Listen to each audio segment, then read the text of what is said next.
Recording in progress.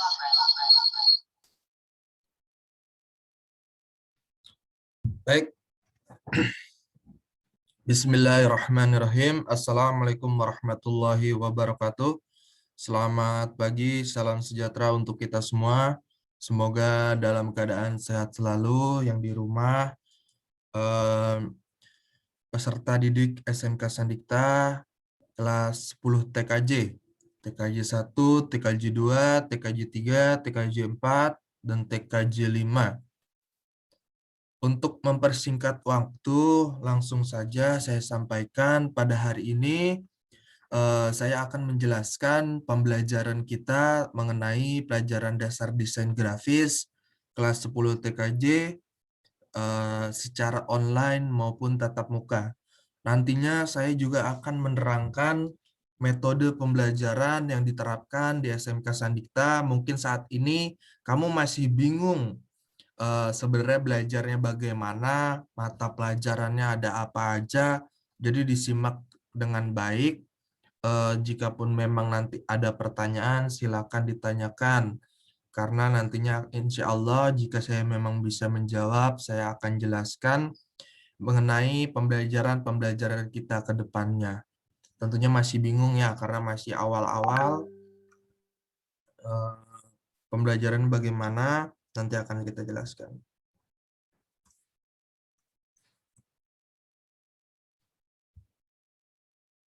Ya, sebelumnya perkenalkan diri dulu, nama saya Aldi, saya mengajar desain grafis di SMK, saya lulusan teknik komputer jaringan juga sama. Lalu untuk kuliahnya saya teknik informatika, jadi bidang saya bidang komputer. Untuk dasar desain grafis saya sudah mengajar 2 tahun di Sandikta, dan di kelas 11-nya saya mengajar teknologi WAN atau teknologi jaringan berbasis luas.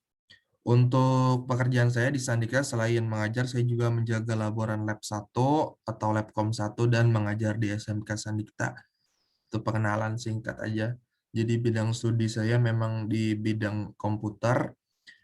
Untuk desain sendiri memang itu sebatas hobi. Dan saya menjalaninya sebagai official akun Sandikta di Instagram. Saya yang kelola.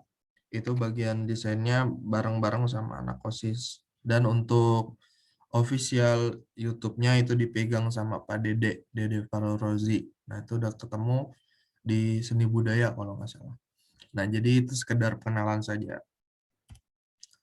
Ini untuk peraturan kelasnya, kita bahas dulu mengenai pelajaran desain grafis. Untuk pelajaran desain grafis, kita, ini belum saya ubah ya, ini kita ada di hari Kamis. Ini sorry, bukan hari Senin, kita ada di hari Kamis, jam 7.30 sampai jam 8.30. Jadi waktu belajarnya hanya 1 jam saja. Tidak lebih, tidak kurang, hanya 1 jam. Jadi dimanfaatkan waktunya untuk belajar, dan itu nanti akan saya jelaskan metode pembelajarannya, karena kita nggak setiap hari atau setiap minggu ketemu, nggak. Kita 2 minggu sekali nanti ketemunya. Untuk yang belum masuk ke Google Classroom, segera masuk karena kita menggunakan 2 metode pembelajaran, yaitu grup WhatsApp dan Google Classroom atau GCR. Itu silakan masuk karena nantinya grup WhatsApp hanya untuk sekadar saya memberikan informasi-informasi singkat. Kalau untuk materi, absensi, itu nanti akan saya berikan melalui GCR atau Google Classroom. Materi yang saya berikan bisa dalam bentuk PowerPoint, PDF, maupun video YouTube. Nantinya kamu bisa tonton. Kalau saya nggak mengharapkan monetasi, jadi saya bukan YouTuber. Sekedar kamu nonton, kamu simak materinya, itu sudah bagian daripada pembelajaran. Absen wajib sesuai format yang sudah diberikan sebelumnya. Untuk absen, saya tidak menggunakan aplikasi lain kayak Google Form ataupun yang lain-lainnya. Enggak, saya tetap di dalam GCR. Nantinya ada fitur home button, saya buat presensi kehadirannya, kamu tinggal klik hadir lalu serahkan. Mirip-mirip dengan ngerjain tugas lah. Nanti akan setelah Zoom ini, kamu bisa absen karena saya aktifkan setelah Zoom.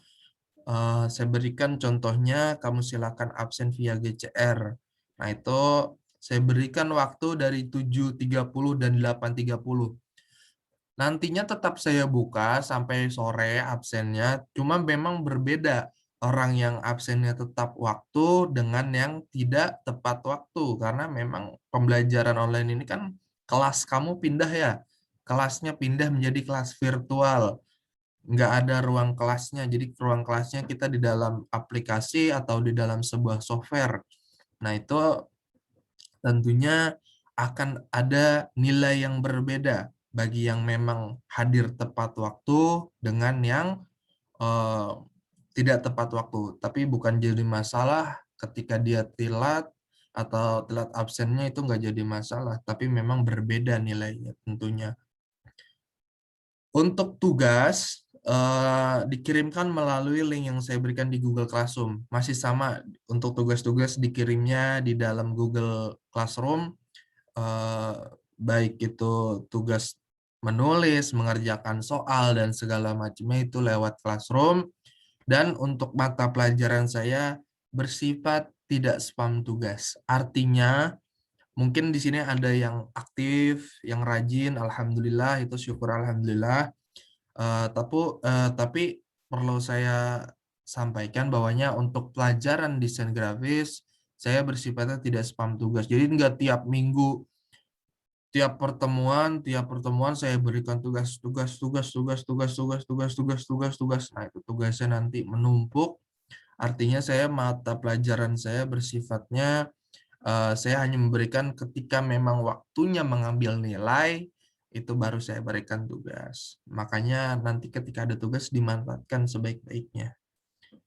Lalu untuk pertanyaan, kamu bisa japri saya, bisa hubungi saya melalui nomor WhatsApp yang sudah ada di grup ya, ataupun bertanya di grup tidak masalah. Baik itu mengenai pelajaran dan tentunya menghubungi guru, siapapun gurunya, itu tentunya dengan etika menghubungi guru. Jangan jam 12 kamu hubungi, jam 12 malam, itu kan waktu istirahat ya. Nah, itu nanti saya rasa kamu sudah mengerti, bukan anak kecil lagi, sudah SMK kelas 1, sudah beranjak dewasa, mengerti tentang tata krama, itu memang harus diterapkan. Lalu untuk tata tertib selama di grup. Nah, ini yang paling penting. Hal-hal yang tidak perlu dibahas di dalam grup, semacam obrolan-obrolan singkat, singkat nyeleneh lah gitu. Dan stiker-stiker itu sebaiknya disimpan. Kamu buat grup sendiri dengan teman-teman kamu yang bisa buat bercanda.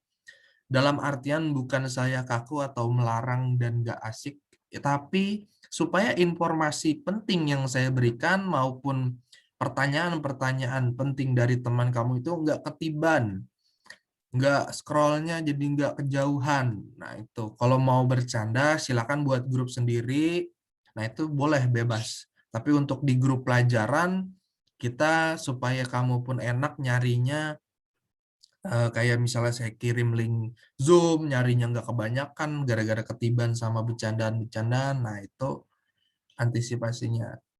Baik, itu mengenai peraturan kelas. Saya lanjut, nanti pertanyaan bisa di akhir.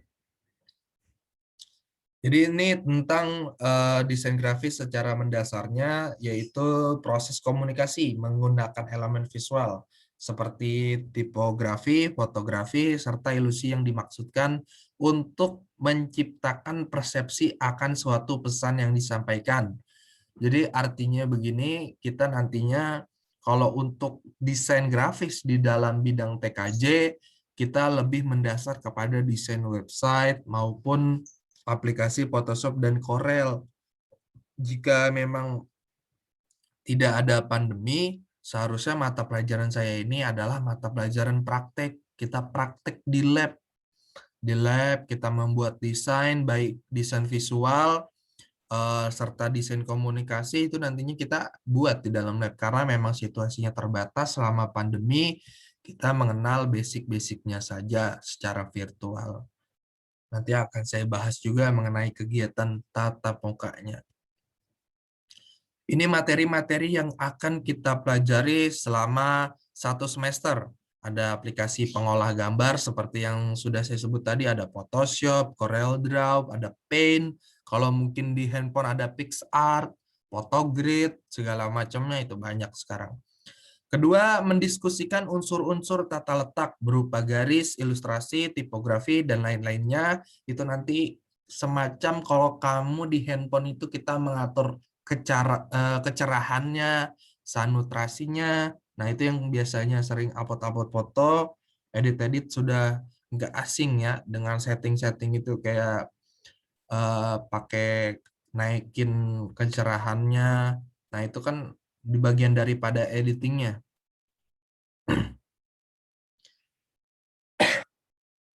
Lalu selanjutnya ada mendiskusikan fungsi, unsur warna, CMYK, dan RGB. Nah, itu nantinya kita bahas juga. Dan yang terakhir ada mendiskusikan prinsip-prinsip tata letak. Nah, ini seperti kita belajar kontras, keseimbangan, maupun kayak cropping, teknik cropping. Pokoknya seputar desain-desain dalam jaringan, baik itu secara via website maupun aplikasi-aplikasi pengolah gambar. Itu materi singkat seputar desain grafis.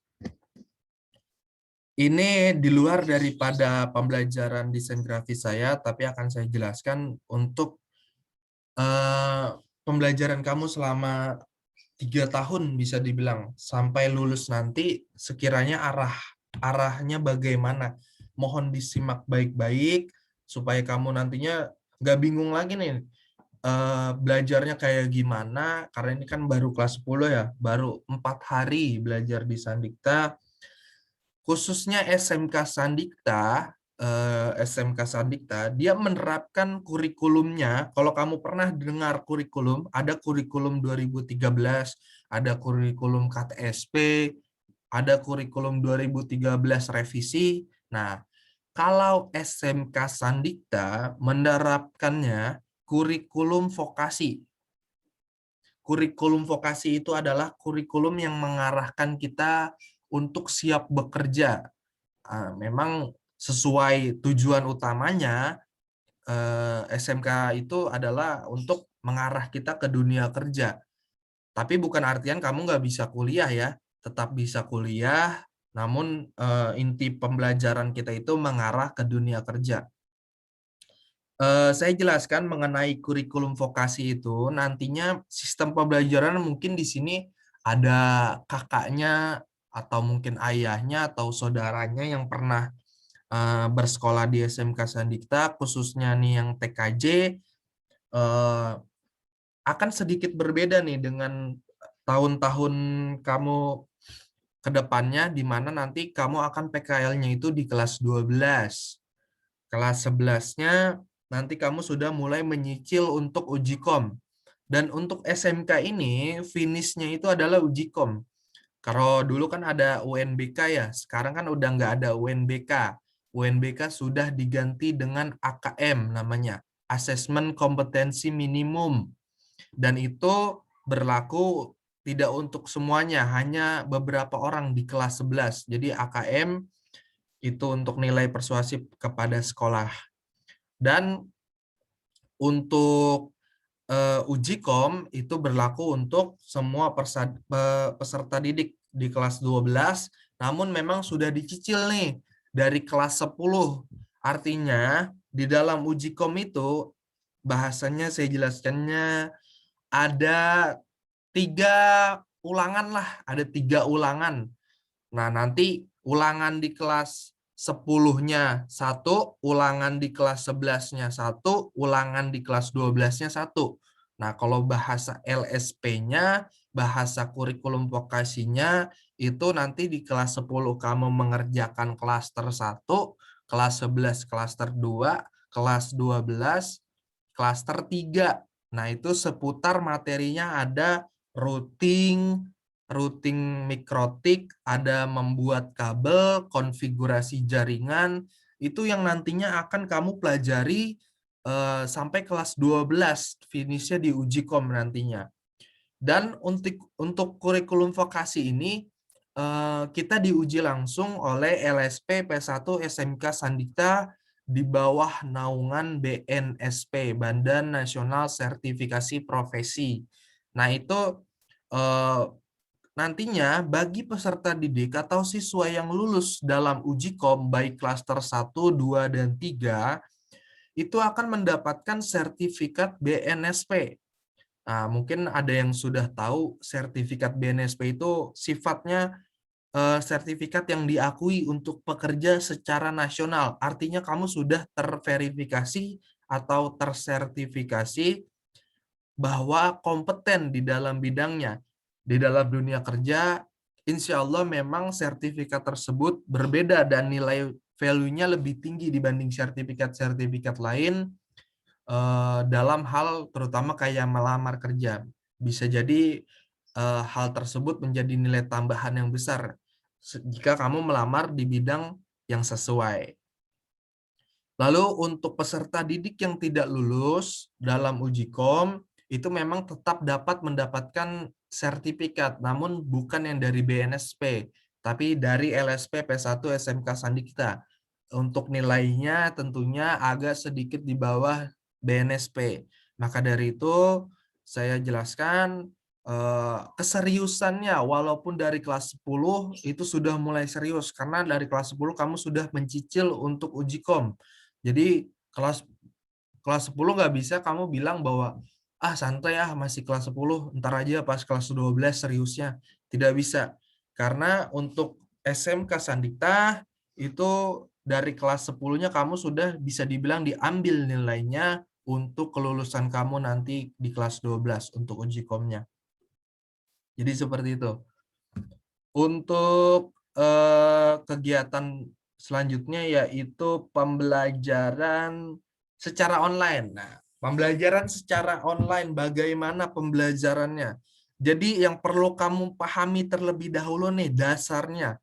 SMK Sandikta memiliki 4 mapel, 4 jenis mapel, yaitu kelompok A, B, C, A, B, D, dan kelompok C. Saya ulangi, kelompok A, B, dan D, dan satu lagi mapel kelompok C. Jadi ada 2 jenis. Kalau mapel kelompok A, B, D, itu pembelajarannya seputar seperti bahasa Indonesia, matematika. Nah, itu ada di kelompok itu. Bahasa Sunda, seni budaya, ABD. Kalau kelompok C itu mata pelajaran yang produktif. Artinya yang sifatnya praktek. Kayak sekarang nih, desain grafis, nanti ada komunikasi jaringan, itu ada di mapnya kelompok C. Jadi yang perlu kamu pahami ada 2 jenis kelompok pembelajaran di sini. Ada 2 jenis kelompok pelajaran. Ada kelompok ABD dan kelompok C. Jadi nanti untuk pembelajaran daringnya atau online-nya itu selang-seling atau seminggu kelompok ABD, seminggu lagi kelompok C. Kayak sekarang nih, minggu ini kamu belajar kelompok C. Ada desain grafis, ada komunikasi jaringan, ada pemrograman dasar. Nah, minggu depan kamu nggak belajar pelajaran ini. Kamu belajarnya bahasa Indonesia, MTK. Lalu minggu depannya lagi, ketemu lagi kita desain grafis, komunikasi jaringan. Jadi selang-seling seminggu sekali. Selang-seling seminggu sekali kita belajarnya untuk ketemunya. Sorry, sebentar. Ya, jadi kita belajarnya seminggu sekali, tidak ketemu terus-menerus. Sorry, 2 minggu sekali maksud saya. 2 minggu sekali, enggak terus-terusan kita ketemu tiap minggu. Jadi perlu dipahami memang untuk pembelajaran daring ini waktunya sangat dipersingkat. Jadi harapan saya nih, waktunya sudah hanya 1 jam, ketemunya 2 minggu sekali, kamu semangat belajarnya meningkat, kerajinannya, kehadirannya ditingkatkan lagi, di mana tentunya itu menjadi nilai lebih untuk kamu juga dan ilmu yang bermanfaat. Lalu yang saya perlu jelaskan lagi apa ya? Kurikulum vokasi sudah. Oh ya, slide selanjutnya mengenai tatap muka atau tidak nih. SMK Sandikta, jurusan TKJ. Pak, ada pelajaran tatap muka apa enggak, Pak? Baik, untuk pelajaran tatap muka, SMK Sandikta memang terus menerapkannya sejak tahun kemarin bekerja sama dengan kepolisian dan TNI, di mana kita untuk kegiatan tatap muka dilakukan secara terbatas. Memang setengah-setengah 16 atau 18 orang itu dibagi 2 kelompok, dan untuk pelajarannya bersifat materi-materi esensial atau materi-materi yang pokok-pokoknya saja. Seperti yang tadi saya bilang, kamu di kelas 10 udah ujian ngambil nyicil uji kom klaster 1. Nah, itu artinya di kelas 10 kamu sudah mulai praktek untuk mengambil nilai kabel. Nah, itu kan kemarin sudah disebarin ya link persetujuan tatap muka. Nah, bagi yang tidak bisa ikut tatap muka, sedang isoman ataupun sedang ada wilayahnya zona merah, itu memang tidak usah tatap muka, tapi kita tetap berikan job set dan pembelajaran secara online. Dan untuk yang tatap muka itu nantinya masuk ke sekolah, kamu membawa surat pernyataan dari orang tua. Mulainya itu minggu ketiga bulan Agustus. Sekitaran itu nanti informasi lebih lanjut disampaikan oleh wali kelas jika memang ada perubahannya, tapi sejauh ini kita memang di tanggal tersebut, di minggu ketiga bulan Agustus, itu nantinya kamu akan praktek ya, jadi bukan materi. Akan praktek kayak membuat kabel, menginstal ulang, mengenal komponen-komponen jaringan, itu ada di praktek tatap muka.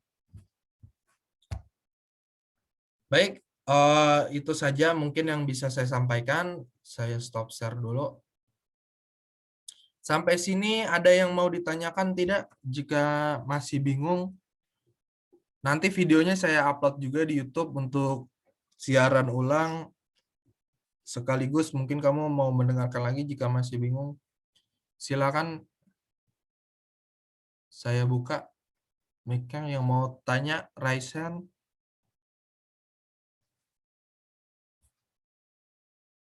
Anda?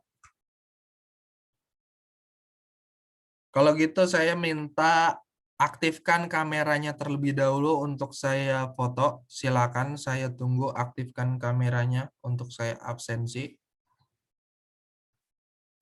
Saya foto dulu satu-satu ya. Yang pertama dulu.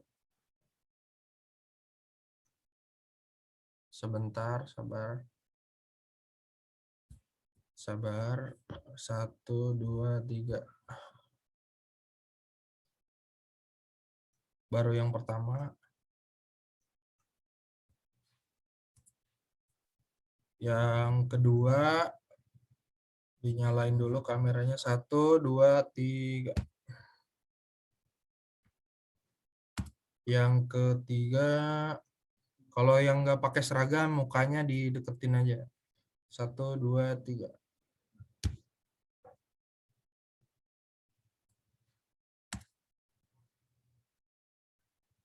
Yang keempat, 1, 2, 3.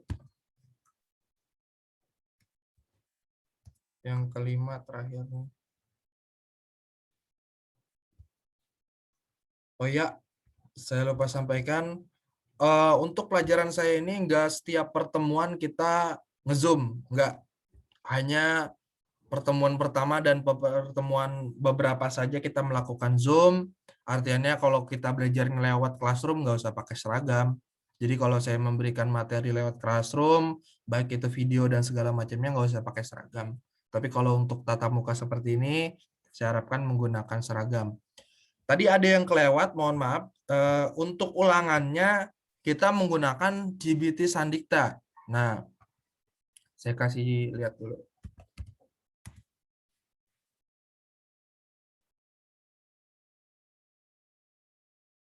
PAT SMA Sandikta. Jadi untuk ulangan ini, kita dari Sandikta itu menggunakan sistem GBT tersendiri. Oh, file-nya di Mana ya? Ya, pokoknya untuk ulangan ini kita tidak menggunakan Classroom, Google Form, dan segala macamnya, tapi kita menggunakan website CBT dari Sandikta. Nah, itu nantinya akan diberikan username dan akun oleh Walas masing-masing. Jadi tetap PJJ kalau ulangannya, tapi sekali lagi saya ulangi, untuk yang diizinkan orang tua, kita ada kegiatan tatap muka di sekolah. Baik, untuk mempersingkat waktu, kurang lebihnya jika memang tidak ada yang ditanyakan ataupun memang mau ditanyakan, silakan ditanyakan di grup ataupun Japri. Kurang lebihnya mohon maaf. Wabillahi taufiq wal hidayah. Wassalamualaikum warahmatullahi wabarakatuh.